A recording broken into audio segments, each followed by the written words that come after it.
My name is Jerry Thompson. I'm a 35-year-old architect. At one time, I thought I had it all: an enviable career, a comfortable home, and the love of my life, Briar. But life is full of ironies, and just when I thought I had it all under control, my world began to fall apart. It was a normal Thursday evening as I dragged myself back to our apartment on the Upper West Side of Manhattan. The setting sun poured in through the floor-to-ceiling windows, coating the living room in a warm golden color. However, this warmth did not reach my heart. "Briar, I'm back," I called out, undoing my tie as I did so. There was no response. I head towards the bedroom and find Briar fixing her makeup in the mirror. "Oh, you're back?" Her voice sounded cold and detached, a far cry from the girl who always smiled like a flower in her memories. "How was your day?" I tried to start a conversation. "I saw that article you gave to Vogue got published. So proud of you." Briar's eyes meet mine briefly in the mirror and then move away. "It's okay, just the same old thing," she replied briefly. "I'm going out later. Don't wait for me for dinner." A pang of bitterness flooded through me as I stood there, watching her skillfully apply her lipstick. There was a time when this image would have made my heart flutter, and now, all I felt was an inexplicable detachment. "Another work honorarium?" I asked cautiously. Talking to Nathan about the cover for next month's issue," she replied without looking up. Nathan Pierce, editor-in-chief of Elite magazine and Briar's boss. Lately, that name has been popping up more and more frequently in our conversations. Every time I hear it, a twinge of unease flutters through me, but I choose to believe Briar. "Okay, have fun." I forced a smile. "Don't come back too late." Briar nodded, picked up her bag and brushed past me, the faint scent of her Chanel, which I had given her for Christmas last year, filling the air. The faint scent of Chanel, the one I gave her for Christmas last year, fills the air, and the door closes with a click, and silence returns to the apartment. I walked into the living room and found a plate of pasta that had gotten cold on the dining room table. Briar had made it, apparently before I got back. A sudden lump in my throat. This small detail, which should have been cozy and everyday, sent a pang of sadness through me. Sitting at the table, I mechanically forked up the pasta and brought it to my mouth. The cold spaghetti tasted chewy, but I ate one bite after another. My mind couldn't help but go back to our little moments. 5 years ago, Briar and I met at an architecture exhibition. She was a fashion journalist who had just started her career and came to cover a cross-border collaboration between architecture and fashion. We had a great conversation, from Corbusier to Chanel, as if we had known each other for a long time. The next day, I invited her to dinner. 3 months later, I proposed to her on the Brooklyn Bridge. At that moment, we had nothing but each other in our eyes, and the future seemed full of possibilities. Yet now, it seems as if we are farther apart than the Brooklyn Bridge. After dinner, I walked out onto the balcony. The lights of Manhattan were already on in the distance, with cars and people coming and going. I lit a cigarette and inhaled deeply. The flavor of nicotine filled my lungs, but it couldn't fill the emptiness inside. I pulled out my cell phone and after a moment's hesitation, I dialed Emma's number. Emma was my college friend and is now a counselor. "Hey Jerry, what's up?" Emma's voice came with its usual warmth. "Emma, do you have a minute? I'd like to talk to someone." My voice trembled a little. There was silence on the other end of the line for a moment. Then Emma said, "Sure. Want me to come to your place?" "No, Briar could be back any minute. I'll see you at the usual place." Hanging up the phone, I took one last look at the empty apartment and gently closed the door and walked out. The hustle and bustle of the New York night continued, while I was in a state of confusion I had never felt before. I didn't know what was going to happen next, but I knew that I had to find answers. Otherwise, I might lose myself completely in this bustling city. The cafe Emma chose is in Greenwich Village, a place we used to go when we were studying. When I pushed the door, the familiar aroma of coffee hit my face, as if it was going to bring me back to those carefree years. "So, what's going on?" Emma cut to the chase, as she always did. I sighed, not knowing where to begin. "It's Briar," I finally said. "I think there's something wrong between us, but I can't say exactly what." Emma nodded thoughtfully, signaling me to continue. "She's changed, Emma. Not the Briar I knew. I paused, trying to organize my words. She started working late more often and always had something to do on weekends. We talked less and less, and even when we were together, we felt like strangers. Have you tried communicating with her? Emma asked, a professional look of concern in her eyes. I've tried, but I've never gotten over it. I laughed bitterly. Either she said I was overthinking it, or she was too busy to discuss it in depth. I didn't tell Emma that I'd actually done more. For the past few weeks, I'd acted like a fool, trying to please Briar in every way possible. I'd leave work early to make her dinner, plan surprise dates on the weekends, and even send her her favorite flowers on a regular basis. But these efforts were like a stone sinking into the sea. They didn't create any ripples. Emma stirred her coffee thoughtfully. Jerry, did it ever occur to you that the problem might not be you? I froze. What do you mean? I mean, have you considered that Briar might be in? You know. Emma trailed off. I instantly understood what she was implying, and my heart clenched. No, it can't be. I flatly denied it, but with a hint of uncertainty in my voice. Emma didn't press the issue, just patted my hand. Jerry, I know this is hard to accept, but sometimes we need to face the worst possible scenario in order to be prepared. I was silent. Emma's words were like a sharp knife, gouging out the deepest fears in my heart. Details I'd been trying to ignore flashed through my mind like a slideshow. Briar's mysterious smile, the way she looked at her cell phone, and Nathan, Nathan, Nathan Pierce, editor-in-chief of Elite magazine and Briar's boss, a charismatic, successful man who made a name for himself in the fashion world. I'd met him a few times before, and each time I'd felt an inexplicable threat, but I kept telling myself that it was just normal workplace relations. Now, Emma's words have forced me to re-examine it all. What am I going to do, Emma? I asked, my voice full of helplessness. Emma pondered for a moment. First of all, don't do anything rash. You'll need more evidence than speculation. Secondly, take care of yourself. Whatever happens, you need to keep a clear head. I nodded, grateful for Emma's advice. Despite the turmoil inside, I knew she was right. By the time I left the cafe, the night had fallen over the city of New York. I strolled along the familiar streets alone, but I was more confused than ever. Once upon a time, this city held countless beautiful memories of Briar and me.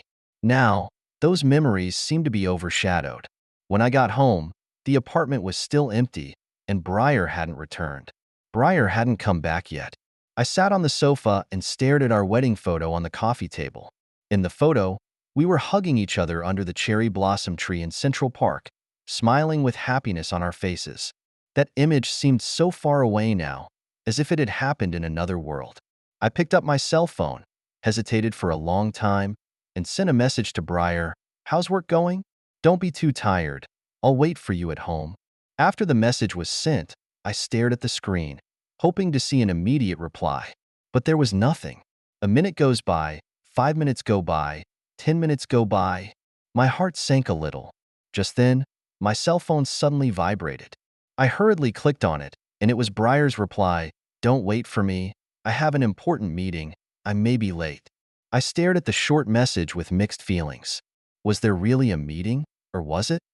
I shook my head, trying to get rid of the bad thoughts. But Emma's words echoed in my ears. You need more proof? I took a deep breath and made a decision. Tomorrow, I would go to Briar's office and see for myself what was going on. This decision was both exciting and terrifying. Excited that I was finally going to take action, and terrified that I might find out the last thing I wanted to face. But no matter what, I knew I had to do it. Because I was more afraid of losing Briar than I was of living in doubt and uncertainty. Because I was more afraid of losing Briar than I was of living in doubt and uncertainty, and even though the truth might hurt me, at least it would help me find my way again. With this determination, I lay on my bed, but could not sleep for a long time. Outside the window, the lights of Manhattan were still shining brightly, but inside my heart, I was plunged into an unprecedented darkness. New York Fashion Week is right on schedule, adding a little more hustle and bustle to the city that never sleeps. In previous years around this time, I would always accompany Briar to a few shows and watch her excitedly critique each and every garment that walked the runway. But this year, I felt like an outsider standing in the sea of people at Madison Square Garden. I didn't tell Briar I was coming. In fact, since I talked to Emma the other day, we've been talking less and less to each other.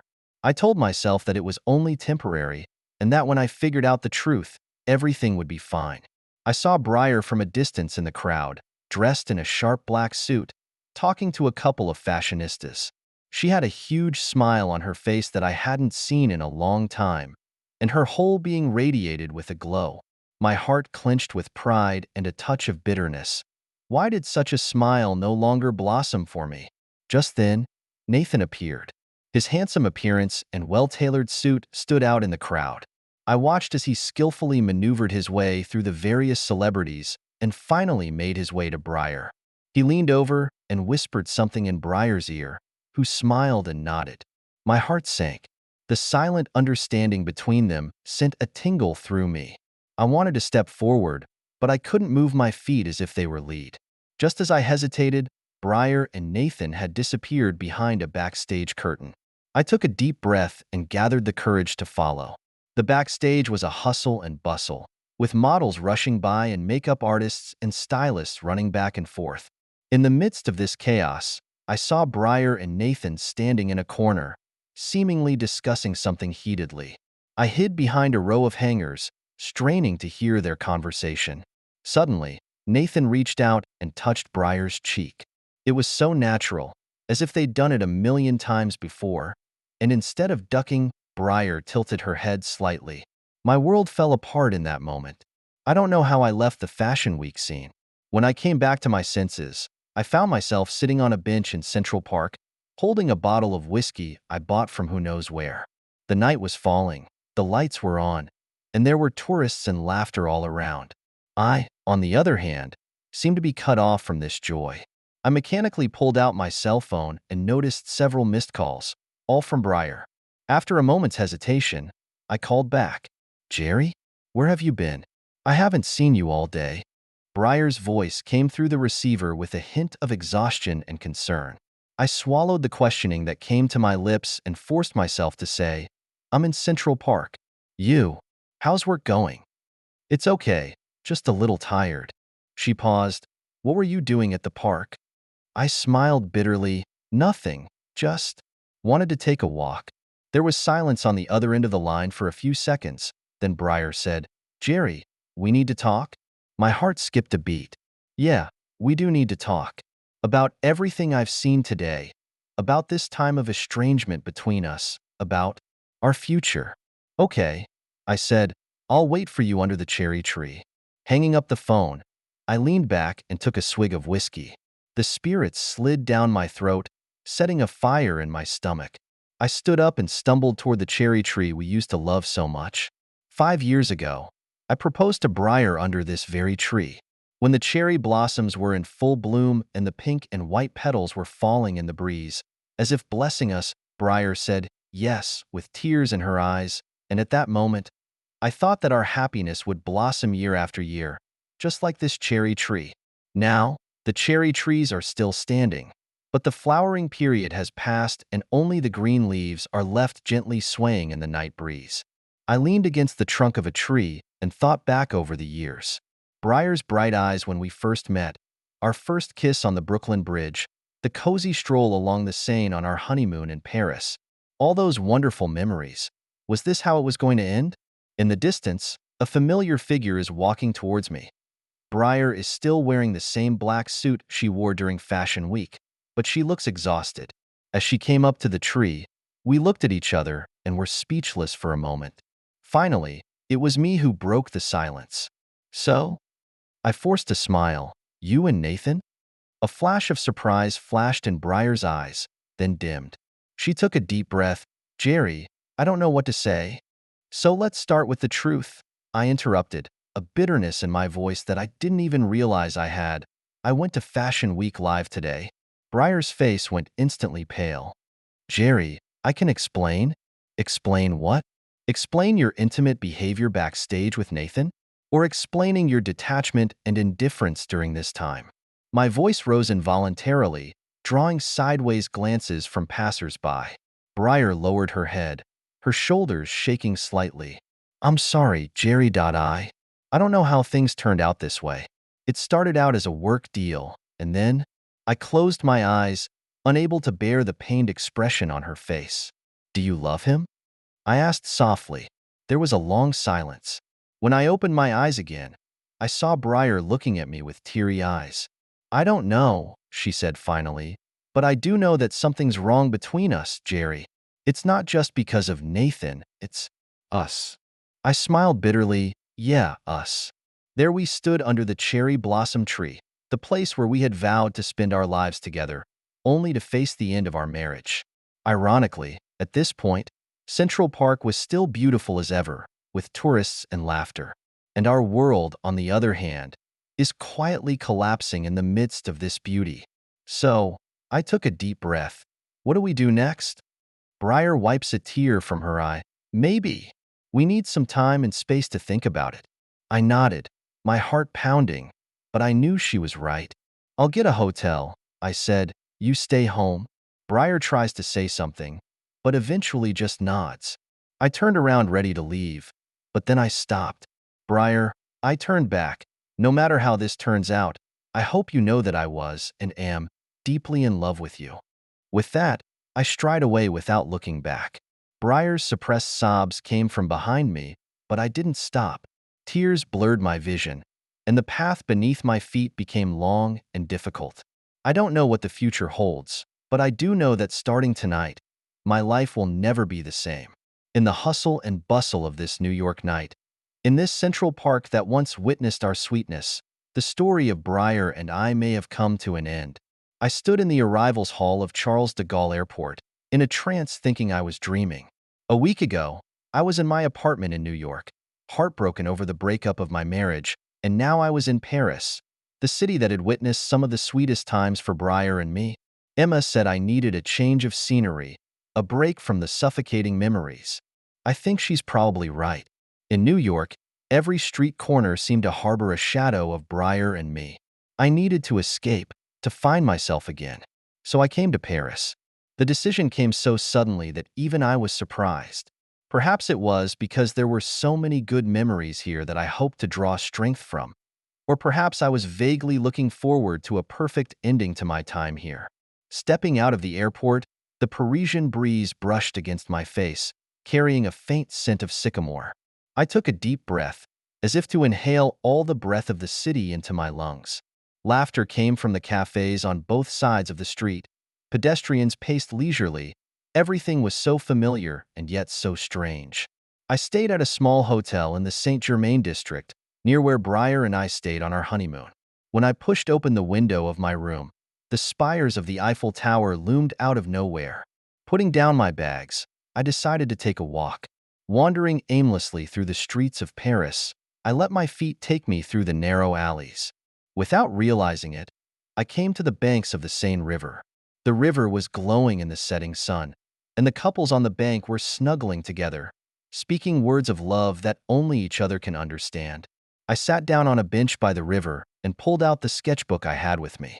It's a habit I've had for years, and I always make some sketches whenever I visit a new place. The tip of my pen wandered across the paper, sketching the outline of the riverbank, the buildings in the distance, and the pedestrians passing by. Immersed in my creation, I almost forgot the passage of time. "Excuse me, sir," a soft female voice interrupted my thoughts. I looked up to see a young woman with short hair looking at me with a smile. "Your sketch is beautiful," she said in heavily accented English. "Thanks." I closed my sketchbook with some embarrassment. "Are you an architect?" she asked curiously. I nodded. "Yes, from New York." "Ah, New York." Her eyes lit up. "I've always dreamed of going there. My name is Claire, and I'm a photographer." We chatted, Claire enthusiastically recommending lesser-known sites in Paris, and I telling her about the architecture and life in New York. I felt a long-lost sense of relaxation and pleasure as we chatted. As night fell, Claire invited me to a nearby bistro for a drink. In the dim light and the aroma of mellow red wine, we continued our pleasant conversation. Claire's smile was warm and genuine, and I couldn't help relaxing. However, just then, my cell phone suddenly vibrated. It was a message from Briar. "Jerry, I heard from Emma that you went to Paris. Can we talk?" I stared at the message, a sudden wave of mixed emotions welling up inside of me. Claire seemed to notice the difference and asked with concern, "Is something wrong?" I shook my head and forced a smile. "Nothing, just work stuff." But Claire was keenly aware of my unease. "Is it your wife?" she asked softly. I froze, not knowing how to respond. Claire patted my hand gently. "It's okay. You don't have to talk. But I'm always here if you need to talk." I looked at her gratefully, but didn't know what to say. Eventually, I just sighed, "Thank you, Claire, but I think I need to be alone." Leaving the tavern, I walked aimlessly along the Seine. The night in Paris was still beautiful, with bright lights reflecting on the river as if it were a shimmering Milky Way. I remembered that 5 years ago, Briar and I were walking along the river hand in hand like this, thinking of a bright future. Now, standing alone, facing a broken marriage and an uncertain future, Briar's text message was like a stone, stirring ripples in the calm waters of my heart. Should I reply to her? What else do we have to say? I pulled out my cell phone and hesitated for a long time before I finally sent one back. "I need time. Wait until I get back to New York." After sending the message, I felt a wave of relief and a vague hint of anticipation. Perhaps this trip to Paris would shed some light on me and help me to re-examine myself and my relationship with Briar. I looked up at the Eiffel Tower in the distance. The tower glittered in the night sky like a beacon that never goes out. I suddenly realized that no matter what the future holds, life will always go on. And I, for one, needed to find my way forward again in this city of memories. Back at the hotel, I lay in bed and stared at the ceiling. It was a much quieter night in Paris than in New York, but my insides were churning. Claire's warm smile, Briar's text messages, and the lingering memories, all intertwined, made it hard to sleep. I picked up my sketchbook and flipped to the sketch I drew today of the banks of the Seine. In the corner of the drawing, I unconsciously drew a back figure. The outline reminded me of Briar. I gently stroked the blurred figure. My heart was full of mixed feelings. Tomorrow, I decided to go to the Basilica of the Sacred Heart. It's one of mine and Briar's favorite places. Maybe there, looking out over the city from the highest point in Paris, I could find some answers. With this thought in mind, I slowly closed my eyes. Outside the window, the Parisian night gently enveloped the city, while I, in my dreams, relived the past and looked forward to tomorrow's sunrise. The early morning sunlight poured into the room through the cracks in the curtains, and I opened my eyes, not knowing where I was for a moment. Then I remembered, I was in Paris alone. I rose and drew back the curtains. Paris was slowly waking up in the morning light, and the streets were already filled with a smattering of pedestrians. I took a deep breath and decided to go to the Basilica of the Sacred Heart as I had planned last night. Taking the subway to Montmartre Heights, the familiar stone steps came into view. 5 years ago, Briar and I climbed these 368 steps hand in hand. Now, as I slowly walk upwards alone, each step seems to be stepping on a memory. Finally reaching the top, the imposing white dome of the Sacré-Cœur Cathedral was close at hand. I turned around and looked down on the whole of Paris. The morning fog had not yet completely cleared, the Eiffel Tower was hidden, and the Seine River meandered by like a silver ribbon. The city was mesmerizingly beautiful, but at the moment my heart was full of contradictions and confusion. I found a quiet corner and sat down, took out my sketchbook and began to draw. The tip of my brush wandered over the paper, sketching the scene in front of me. Unconsciously, the scenery in my drawing incorporated many elements of memories. Briar's smile, our photo in front of the Louvre, dinner by the Seine. "Jerry?" A familiar voice suddenly sounded behind me, and my heart skipped a beat. Slowly turning around, I saw Briar.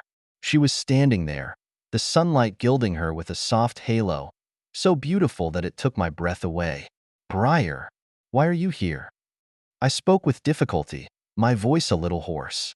She gave a bitter smile. I think we need to talk. After Emma told me you were in Paris, I figured you might be here." I was silent for a moment, then nodded and gestured for her to sit down. Briar took a seat beside me, putting some distance between us, but the familiar scent of perfume still burrowed its way into my nostrils. "Do you remember the first time we came here?" Briar asked softly. I laughed bitterly. How could I forget? We had just gotten engaged then, and were full of joy planning for the future. "Yeah." Briar's voice held a note of nostalgia. "Everything was so good back then." "Jerry, how did we get to this point?" I took a deep breath and looked away. Maybe we've all changed. Or maybe we're all so focused on our own worlds that we've forgotten to look out for each other. Briar was silent for a moment, then said, "Jerry, about Nathan? I'm sorry. I shouldn't have let things get to that point." I turned my head and looked at her. "Do you love him?" Briar shook her head, tears welling up in her eyes. "No, I don't love him.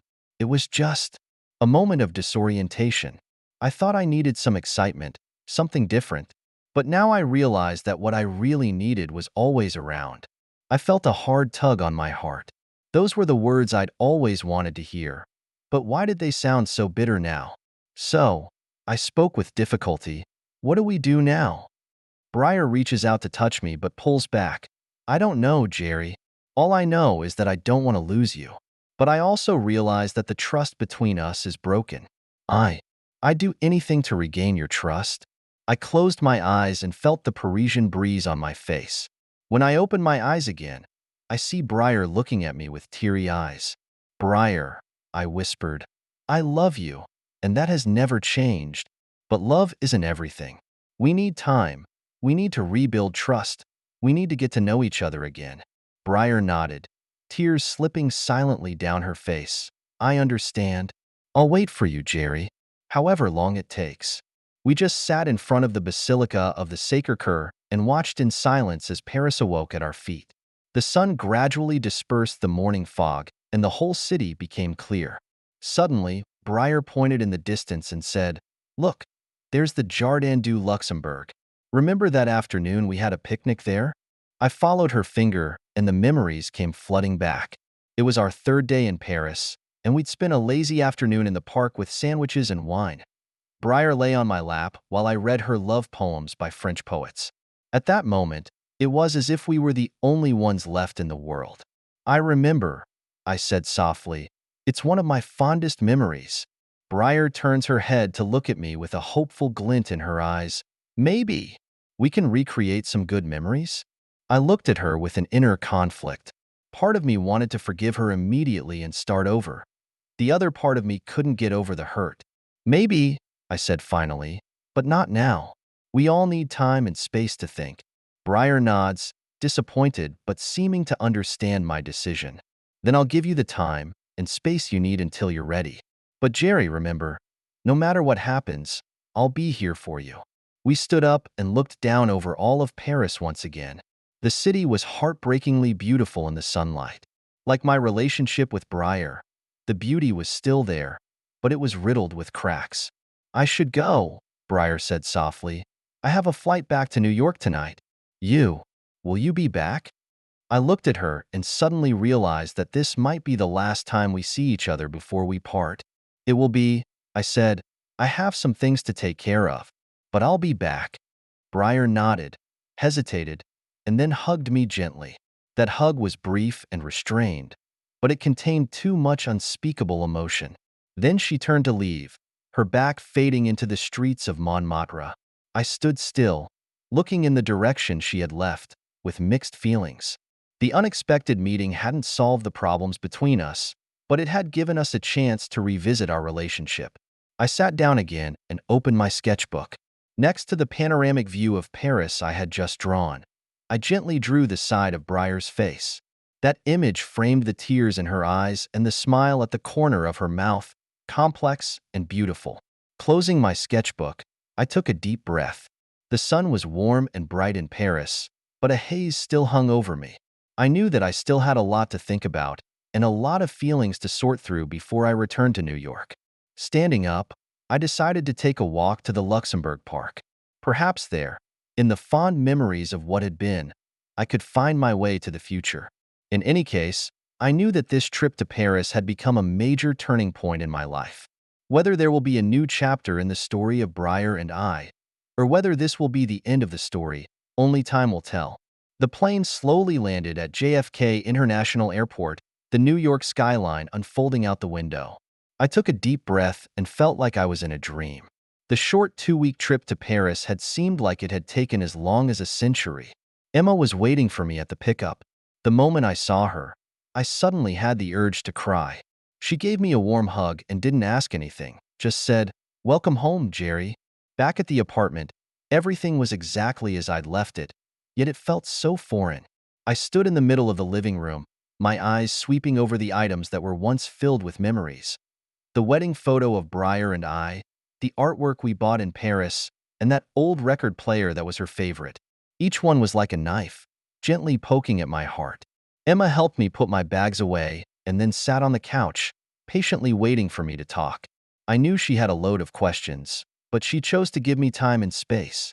Finally, I took a deep breath and spoke. "I saw Briar in Paris." Emma's eyebrows raised slightly, but she didn't say anything, just nodded to signal me to continue.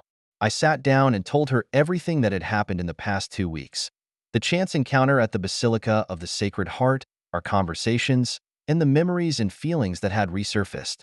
By the end of it, my voice was a little choked. Emma listened quietly, then asked, "So, what are you going to do?" I smiled bitterly. "Honestly, I don't know. Part of me wants to forgive her and start over. The other part of me can't get over the hurt." Emma nodded thoughtfully. "Jerry, you know what? Sometimes forgiveness isn't for the other person, it's for yourself. But that doesn't mean you have to start the relationship all over again." I looked at her and felt a twinge of confusion. She continues, "Forgiveness is freeing yourself from pain and resentment. But whether to continue the relationship, that's another question. You need to ask yourself, do you still love Briar? Can the trust between you still be rebuilt? And most importantly, what kind of future do you want?" I was silent. These questions had been swirling around in my mind for a long time, but I had never had the courage to face them. "I need time," I finally said, "to think this all through." Emma nodded and stood up. "Then give yourself some time. Remember, I'll support you in whatever decision you make." After dropping Emma off, I sat alone on my balcony, looking out over New York at night. The city never sleeps, with its traffic and neon signs. And inside, I was quieter than ever. I spent the next few days shutting myself away from the house, trying to sort through all of my feelings during this time. I went through our old photo albums, reread every note Briar had left, and even listened to the songs that were once our favorites. Each of these things evokes a memory, both sweet and bitter. I think of the flutter when we first met, of our first kiss on the Brooklyn Bridge, of the blissful time we spent on our honeymoon in Paris. But I also think of the estrangement of the last few months, of the night we discovered the truth, of the guilt and hesitation I saw in Briar's eyes. On the evening of the 5th day, I finally made my decision. I picked up my cell phone and texted Briar, "Can we meet?" Almost immediately, she replied, "Sure, anytime."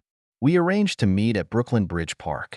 This is where we set our love, and maybe it should be the end of our story. The next evening, I arrived at the park early. The sun was setting, and the Manhattan skyline was tinted gold. I stood by the railing and watched the East River flow slowly by, but my mind rippled. "Jerry." I turned around and saw Briar standing there. She was wearing a simple white dress and looked quite a bit more haggard than before. But her eyes were still bright with anticipation and apprehension. "Hi, Briar," I whispered. We stood side by the railing, watching the river sparkle. The silence lasted for a while, but finally I spoke first. "These days, I've been thinking about us. From the moment we met to now. I've looked back on all the good times and faced the painful memories." Briar listened quietly, tears glistening in her eyes. I took a deep breath and continued, "I love you, Briar. That has never changed. But love requires more than feelings. It requires trust and respect." "I know," Briar said softly. "I'm sorry I failed you. I'd do anything to make it right." I shook my head gently, interrupting her. "No, Briar. This isn't about who's right or who's wrong, or who needs to make up for what. It's about whether or not we can still walk together." I turned to face her and looked her straight in the eye. I think we both need some time, not just to forgive each other, but to forgive ourselves. We've both made mistakes in this relationship and both have things to grow from. Briar's tears finally fall, but she doesn't look away. So, that's the end of it? I shook my head softly. I don't know. Maybe it's the end. Maybe it's a new beginning. But I do know that right now we all need some space to think, to grow. I see. Briar wiped away her tears and forced a smile. Thank you, Jerry, for giving us this opportunity. We hugged one last time. A hug that was at once familiar and strange, warm and sad. Then we parted. Briar headed toward Manhattan, while I stayed on the Brooklyn side. I watched her back fade into the crowd with mixed feelings. It wasn't a perfect ending, but maybe it was what we needed most right now.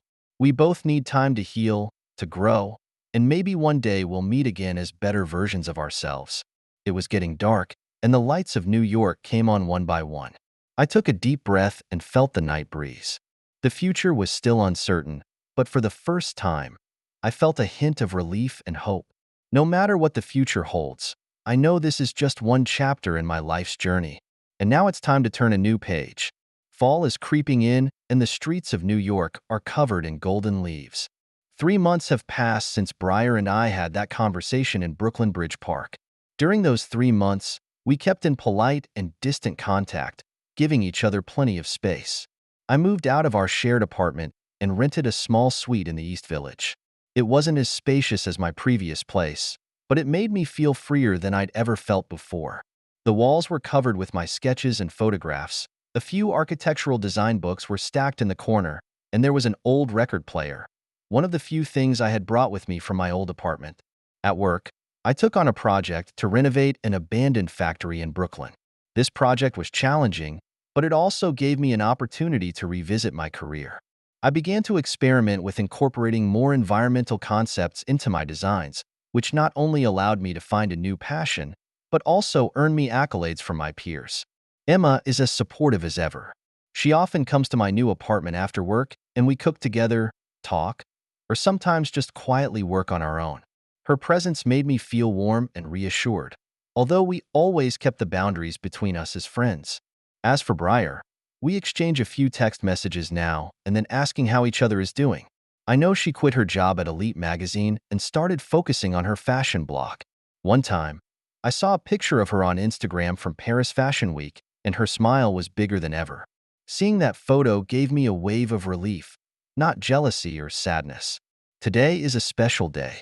I had just finished the final draft of my Brooklyn project and decided to give myself a vacation. I put on my headphones and strolled along the trails of Central Park.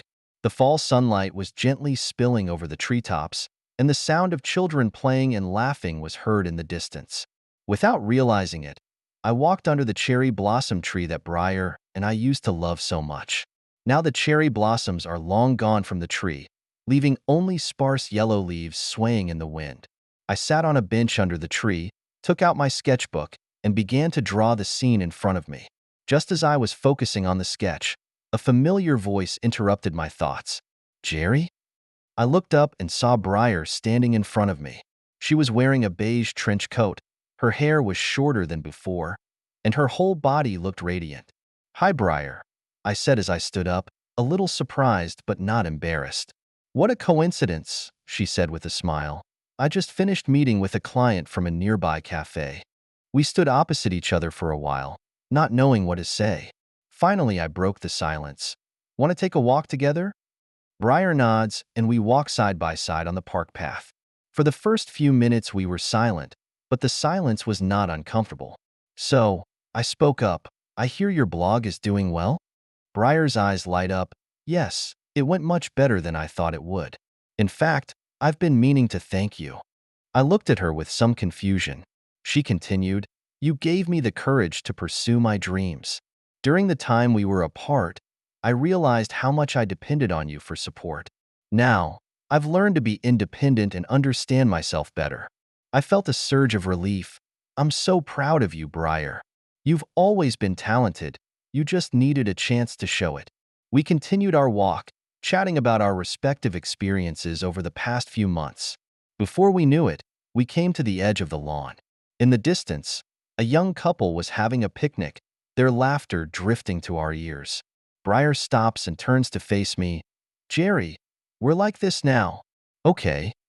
I looked into her eyes and there was no longer guilt or sadness in them, only peace and a hint of anticipation. I suddenly realized that we had both moved on from the haze of the past. Yes, I said sincerely, we're good. Maybe not the kind of good we ever hoped for, but it's good, isn't it? Briar gave a relieved smile. Yeah, that's good. We said goodbye at the exit of the park. Briar gave me a gentle hug, one that no longer caused me heartache, only warmth and gratitude. Take care, Jerry, she said. You too, Briar. As I watched her walk away, I felt a peace that I had never felt before. Our story may have ended, but we both found a new direction. I pulled out my cell phone and sent Emma a message. Are you free tonight? I'd like to take you to dinner to celebrate the completion of my project. Emma quickly replied, sure. It's on me as a reward for my best friend. I can't help but smile. Perhaps this is life. We lose some, but we also gain some. The important thing is that we grow in the process, learn to appreciate the present, and look forward to the future. The sun was setting and I was walking home. The streets of New York were bustling with life and possibility. I take a deep breath and feel the rhythm of the city. Tomorrow, I will start a new project, a new challenge. But for the moment, I just want to enjoy this beautiful evening. Life goes on and I, for one, am ready for a new beginning. Thank you for taking the time to listen to today's story. If you enjoyed it, please like and subscribe if you haven't already. If you have a story to share about your own or someone else's experience, please feel free to contact me. Take care.